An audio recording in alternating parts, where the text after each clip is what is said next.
Doctor صداقت صاحب، مجھے وہ واقعہ یاد آتا ہے کہ آپ صلی اللہ علیہ وسلم کو بچپنا ہے اور سیدنا ابو طالب ان کو اپنے کندھوں پہ بٹھاتے ہیں، اور کوئی باغ ایسا نہیں، کوئی گلشن ایسا نہیں، کوئی بازار ایسا نہیں، حرم سین حرم ہو، گلیاں ہو، بازار ہو، ہر جگہ ان کو سیر کراتے ہیں حضور صلی اللہ علیہ وسلم۔ یہ محبت بہت خوبصورت جی۔ پہلے تو آپ کا شکریہ اور سلام عقیدت پیش کرتا ہوں کہ آج آپ نے دین فطرت کی فطرت سے آغاز کیا ہے، بہت شکریہ۔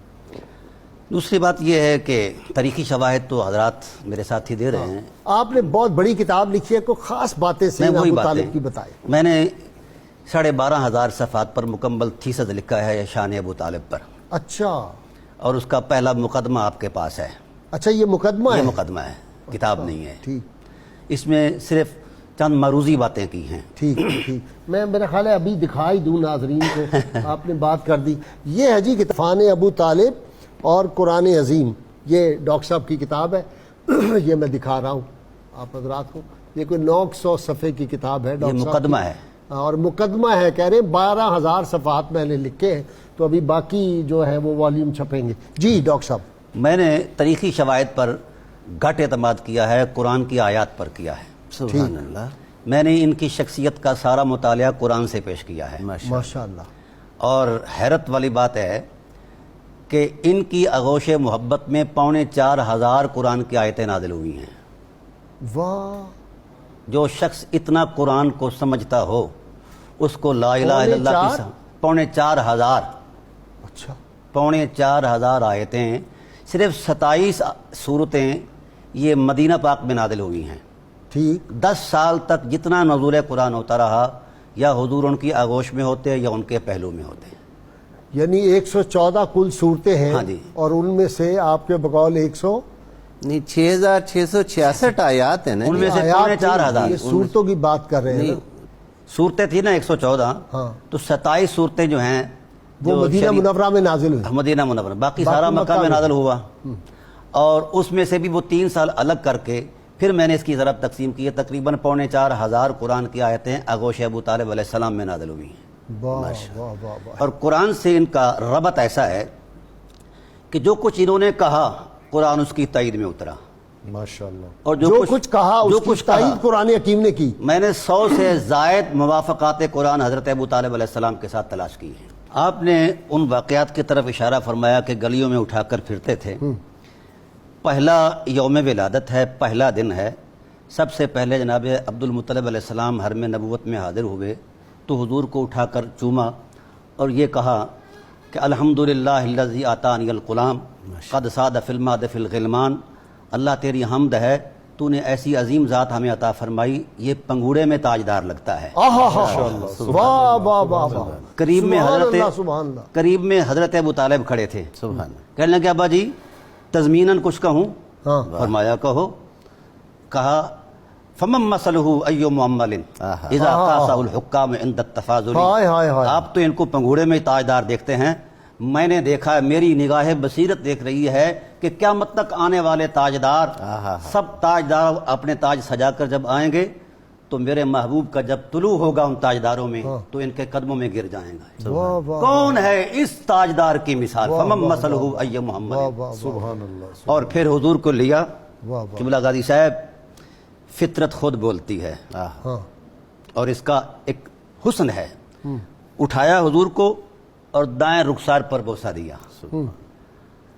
بوسہ دیتے ہوئے جو لمس نبوت کا فیض اندر داخل ہوا تو جذباتی انداز میں بولے ملک الناس لیس لہ شریک هو الوهاب والمبدئ والمعید ومن تحت السماء له بحق ومن فوق السماء له عبید۔ اس بے مثال بنانے والے کو کوئی لا شریک ہی بنا سکتا ہے۔ واہ واہ واہ واہ واہ، کیا کہنے۔ وہ کمال حسن حضور ہے کہ کہ گمان نقص جہاں نہیں، یہی پھول خار سے دور ہے، یہی شمع ہے کہ پھر پہلی لوری آپ نے دی۔ ایک اور شعر، رخ مصطفیٰ ہے وہ آئینہ اب ایسا دوسرا آئینہ، نہ ہماری بزم خیال میں نہ دکان آئینہ ساز۔ جی سبحان اللہ، کیا کہنے۔ پہلی لوری جناب ابو طالب علیہ السلام نے دی اور کہتے کیا ہیں حضور کا بایاں رخسار چوم کر۔ تاریخی شواہد اپنی جگہ پر بحال ہیں، میں نے ان کو کبھی نہیں چھیڑا، میں قرآن کریم کا طالب علم ہوں۔ ماشاءاللہ، سبحان اللہ۔ ابھی نزول وحی کو 40 سال باقی ہیں، اور پورا جزیرہ عرب فترت الوحی سے گزر رہا ہے، ٹھیک، لفظ نبوت سے کوئی آشنا ہی نہیں ہے، واہ تو پہلے اٹھایا اور بائیں رخسارے پر جب بوسہ دیا تو یوں لہرا کر کہا انت النبی محمد اللہ، اگر مسود سبحان اللہ، لمسودین اکارم تابو و تاب المولد نعم الارومۃ اصلها وامر الخدم الاوحد وانی تزام لم امت وانا الشجاع الاربد سبحان اللہ، وبنو ابیک کانہم اسد کانہم اسد الارین توقدوا. واہ یہ واہ پہلی لوری ہے. ہائے ہائے ہائے، ذرا اس کے ترجمہ کر دیں جو ابھی اشعار آپ نے شعر یہ انت النبی محمد، ابھی قرآن بھی خاموش ہے، وہی بھی خاموش یہ ہے. نبی محمد صلی اللہ علیہ وسلم، اے نبی محمد، اے محمد انت النبی محمد، تو صرف نبی نہیں، نبیوں کا بھی سردار ہے. واہ سبحان اللہ، واہ واہ لمسودین اکارم تابو و تاب المولد، تیرے حسن کی وجہ جتنی ہے ہائے ہائے، تو نے جہاں قدم رکھا ہے اس جگہ کو بھی روشن کر دیا. واہ واہ واہ، نعم الارومۃ وصلها، واہ تو ایسا ہی ہونا چاہیے تھا. تیری اصل اور نسل، تیرے اجداد کریم اتنے بلند ہیں کہ آسمان کے ستارے بھی ان کی بلندی کو نہیں پہنچ سکتے. واہ واہ واہ، اور اگر کوئی مجھ سے حوالہ پوچھے کہ میں اپنے حضرت رسول کریم صلی اللہ علیہ وسلم کے خاندان عظما کی کوئی تاریخی حقیقت یا کوئی شواہد بیان کروں، وہ کہتے ہیں کہ میں کوئی تاریخ کا ورق نہیں پلٹوں گا، ہاں میں کوئی علمی شواہد نہیں پیش کروں گا. ہاں، اس حسن عظمت کو بیان کرنے کے لیے امر الخدم الاوحد بطور حوالہ حضرت ہاشم کو پیش کروں. واہ واہ واہ واہ واہ، اور پھر کہتے ہیں رخسارہ چوم، پھر ماتھے پر بوسہ دیا، اچھا، کہا میں دیکھ رہا ہوں. غازی صاحب یہاں قابل غور بات ہے، حضرت ابو طالب علیہ السلام ابھی نہ صاحب وحی ہیں نہ صاحب الہام ہیں. ٹھیک، یہ سارا فیضان کیسے آیا ہے؟ لمس نبوت کا لم نور سے ہے. نبوت مصطفیٰ، نبوت کو. اور کہہ کیا رہے ہیں؟ آنے والے حالات کو دیکھ کر حضور کو جس طرح ہم آزان دیتے ہیں کانوں میں، اس طرح سنا رہے ہیں. وَأَنِّي تُزَامُ لَمْ أَمُتْ، وہ وقت آئے گا جب کفر کی یلغار سامنے آئے گی تو میں اکیلا سینہ پیش کر دوں گا. واہ واہ، اگرچہ میں بوڑھا ہو جاؤں گا لیکن اے محمد تیرے دشمنوں سے ایسے لڑوں گا جس طرح کچھار میں بیٹھا ہوا شیر اپنی شکار پر دھاڑتا ہے، ایسے ہی اسے لڑے. قابو کر لیتا ہے. میں تیرے دشمنوں کو دبوچ لوں گا. اور ایسا ہوا.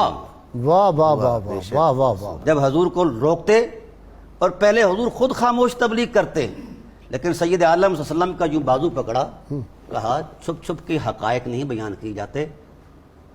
فَاسْدَا بِأَمْرِكَ مَا عَلَيْكَ غِضَاضَةٌ، سبحان اللہ، اٹھ سبحان اللہ، حرم بیت اللہ کے اندر کھڑے ہو کے کہو لا الہ الا اللہ واہ واہ واہ، واللہ لا يصل الیک بجمعہم حتی اوسد فی التراب دفینا. جب تک میرے وجود میں سانس ہے کوئی آنکھ تیرے طرف نہیں اٹھ سکتی.